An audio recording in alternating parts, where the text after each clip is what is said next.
Welcome back to the channel. Don't forget to like, share, and subscribe my channel. Today we are explore how to create a business finance highlight using lighting effects in Photoshop. I open Photoshop and load an image where the business message needs clear focus. I pause here because finance visuals must guide attention carefully. I duplicate the layer first to keep control.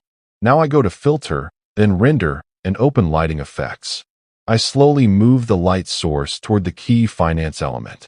I reduce the intensity so the highlight feels refined, not aggressive.